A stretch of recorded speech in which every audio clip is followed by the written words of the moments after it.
మరో breaking news చూస్తున్నాం. కృష్ణా జిల్లా ఈడుపుగల్లు బిఆర్ అంబేద్కర్ గురుకులం ఐఐటి అకాడమీ వద్ద తల్లిదండ్రులు ఆందోళనకు దిగారు. 2వ సంవత్సరం కూడా కోచింగ్ కొనసాగించాలని పేరెంట్స్ డిమాండ్ చేస్తున్నారు.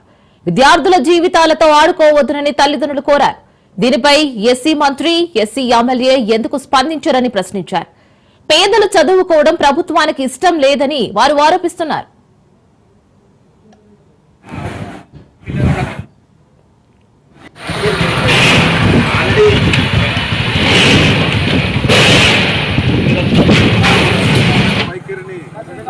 అధికారులకు వైఖరిని వర్ధిల్లాలి, తల్లిదండ్రుల ఐక్యత కొనసాగించాలి. సంవత్సరం ఎన్ఐటి అకాడమీ ఇక్కడే కొనసాగించాలి.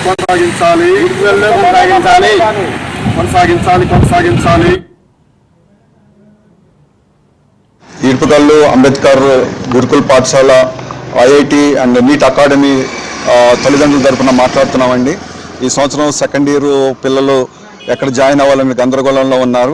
మరి ఇంటర్మీడియట్ బోర్డు వారి యొక్క ఆదేశాల ప్రకారం 2వ తారీఖున రీఓపెనింగ్ అని మేము కాలేజీ దగ్గరికి వచ్చి ఉన్నాం. కాలేజీ దగ్గరికి వచ్చినప్పుడు ఈ కాలేజీ ఖాళీ చేస్తూ ఉన్నారు, సామాన్లన్నీ కూడా తరలిస్తూ ఉన్నారు.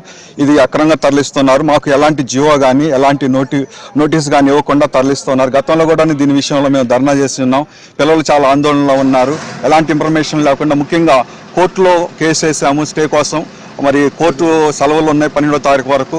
ఈ లోపే వీళ్ళు అక్రమంగా తరలిస్తున్నారు. తల్లిదండ్రులకు ఎలాంటి ఇన్ఫర్మేషన్ లేకుండా తరలించడం అనేది బాధాకరం. ఈ విషయంలో ఎస్సీ మంత్రులు కానీ తర్వాత ఎస్సీ ఎమ్మెల్యేలు కానీ మాట్లాడకపోవడం చాలా ఘోరమైనటువంటి విషయం, అవమానకరమైనటువంటి విషయం. ఇది 600 మంది పిల్లలు మరి తల్లిదండ్రుల యొక్క ఆందోళనకు గురి చేస్తున్నటువంటి విషయం. దీని విషయంలో ప్రభుత్వం కానీ ఎలాంటి యొక్క నిర్ణయం తీసుకోలేదు. అధికారులు మాత్రం మమ్మల్ని లోపల కూడా రానివ్వట్లేదు, ఎవరు రమ్మన్నారని చెప్పేసి అంటూ ఉన్నారు. ఇది చాలా అన్యాయం, అక్రమంగా చేస్తున్నటువంటి కార్యం అండి. దీనికి కూడా అందరూ కూడా స్పందించాల్సిందిగా మేము కోరుతూ ఉన్నాం. ఐఐటి ఈడుపుగల్లు అకాడమీ, నీటు ఐఐటి అకాడమీలో పిల్లలు చదువుతున్నారు. వాళ్ళ పేరెంట్స్ మాట్లాడుతున్నాం. మేము ఇక్కడ జూన్ 2వ తారీఖున పిల్లల్ని తీసుకురామని చెప్పారు. ఈరోజు ఇక్కడ మాట్లాడదామని మేము వచ్చేదానికి అక్కడ లోపల డీసీఓ సార్ లోపల ఉన్నారు. లోపలికి వెళ్తే ఎవరో సెక్యూరిటీ వాళ్ళని పిలిపించి మీరు ఎందుకు వచ్చారని అడిగారు మమ్మల్ని.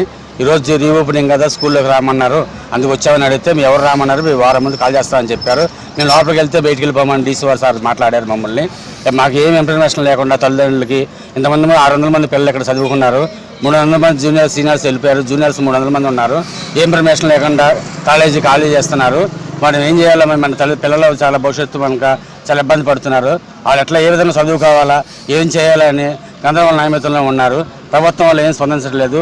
ఒక ఎస్సీ ఎమ్మెల్యే అయినా సరే, ఒక ఎస్సీ దళిత మహిళ అయినా సరే ఎవరు ఏం పట్టించుకోకుండా ఈ ప్రభుత్వంలో ఒక దళిత పిల్లలు ఎందుకు ఐఐటి నీట్ చదవాలని అనే నిరాక్షణతోనే ఈ ప్రభుత్వం చేస్తుందని, మాకు ఏదైనా న్యాయం చేకూర్చాలని మేము సెలవు తీసుకుంటాం.